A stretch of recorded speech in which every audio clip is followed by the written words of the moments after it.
The $1.1 trillion cromnibus spending bill passed in a House vote late last night, and its support from Democratic leadership on the Senate side in the White House seems to make it certain that it will actually become law. Now, Senator Harry Reid is urging his Democratic colleagues in the Senate to vote for it, but perhaps more importantly, President Barack Obama is also speaking out, encouraging support amongst the Democrats, and even making phone calls of his own to urge them to support the spending package. Here's a clip of the president speaking about the cromnibus. This, by definition, was a compromise bill. This is what's produced when you have the divided government that the American people voted for. There are a bunch of provisions in this bill that I really do not like. On the other hand, there are provisions in this bill and the basic funding within this bill that allows us to make sure that we continue on the progress in providing health insurance to all Americans. So overall, this legislation allows us to build on the economic progress and the national security progress that's important. Had I been able to draft my own legislation and get it passed without any Republican votes, I suspect it'd be slightly different. That is not the circumstance we find ourselves in, and I think what the American people very much are looking for is some practical governance and the willingness to compromise, and that's what this bill reflects. So I'm glad it passed the House, and I'm hopeful that it will pass the Senate. Oh, he's back! Classic Obama. There he is. He's being honest there. In his natural element. No, there's nothing honest about calling this a compromise. No, he said his would be slightly different if he made it himself. That's true. It would be slightly different. Slightly different, but I'm not even sure that much different. So let me explain. Now, look, Republicans always say, "Oh, it's not no compromise." We're not idiots like the Republicans. Of course, there's room for compromise. There's massive room for compromise. But I read what the Democrats say they're getting out of this. They're like, look, what we're giving up is a lot. I mean, you can get into the nitty-gritty about the education funding and the pension funding, let alone the Wall Street giveaway, giant giveaway to Wall Street. And the campaign contributions now are tenfold what they used to be. The donors are 10 times as powerful. I know they could get around that anyway, but it's still a huge part of it, et cetera. So what do they get in return in order to make it a compromise? Okay. President Obama says, no, now I get to fund the fight against ISIS and Ebola. Wait, people were going to vote against that? Wait, the Republicans were going to say, no, I don't want you to have funding for ISIS. No. Well, I don't want to fight ISIS. I want to take money away from I want to take money from the Pentagon and not let you fight ISIS. That's what you won back in return? And he says, no, remember, they're not challenging my immigration reform right now. That they're going to wait 2 to 3 months before they challenge it. That's in the bill. Mm-hmm. It's not a whole year. They're going to come back in 2 to 3 months. They got nothing out of it. But you have to understand something really important, because that is our perception of it, because we here are all progressives, okay? President Obama, get it through your head, is not a progressive. So President Obama got exactly what he wanted, right?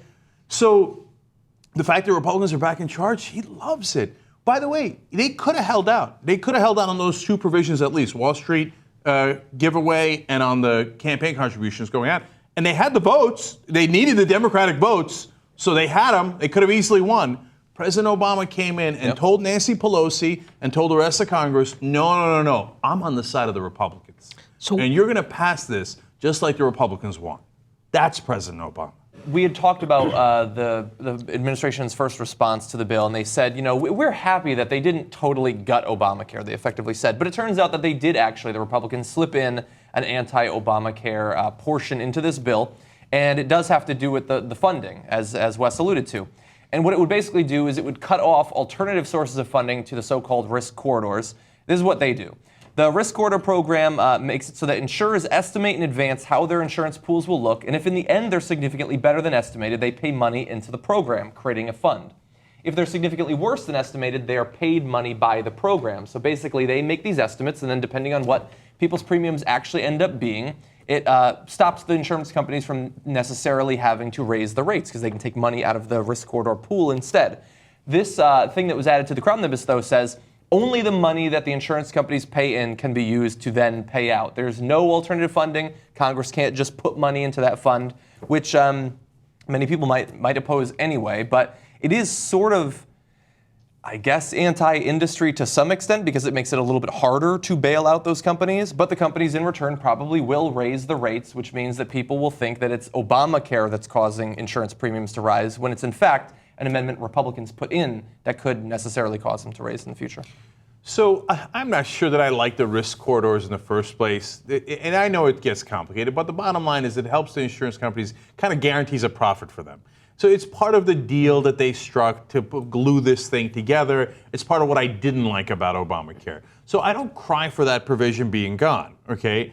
But here's President Obama even undermining his own beloved Obamacare, because once you do that, as John pointed out, one, you're taking a chunk out of Obamacare. Two, you're making the rest harder to work together, right? Because it's all like one big Jenga piece. And then three, yes, at that point, the premiums can go up. In fact, the insurance companies can say, you forced us to have the premiums go up. And then who do you think the country's going to blame for that? They're going to blame Obamacare. They're not going to say, hey, remember that thing that the Republicans snuck into the omnibus bill? Remember the cromnibus of 2014? Well, they won't remember it, but in all fairness to Obama, this is the best deal he's going to get, because when the new Congress comes in, he's going to get an even worse deal. So he's going to take what's on the table. So are the Tea Partiers really in favor of Wall Street? Are the Tea Partiers, I mean, why can't he bring that case to the American Democrats and the American Tea Party and say, I'm not going to, this is horrible what they're doing. This is a hijack of our democracy by big money. And what's going to happen again is they're going to create a situation where we're going to have to bail out the banks again. And so that's why we're against this. And call your congressman. Instead of, why doesn't he do that? Well, because Obama loves that stuff. As we're going to get to, we're going to show a couple Because he's clips. much more of even, he is one of them. Like I said all along, that he's one of them. Yeah, he buys into what they tell him is necessary to cause the economy to function. Now, he incorrectly believes that they're telling him the truth. I've been saying this, I think, for at least 4 years. And of course, in the beginning, most Democrats were like, you're an infidel. They want to drive me out with pitchforks. And then they were like, oh, well, he's got a couple of interesting points here.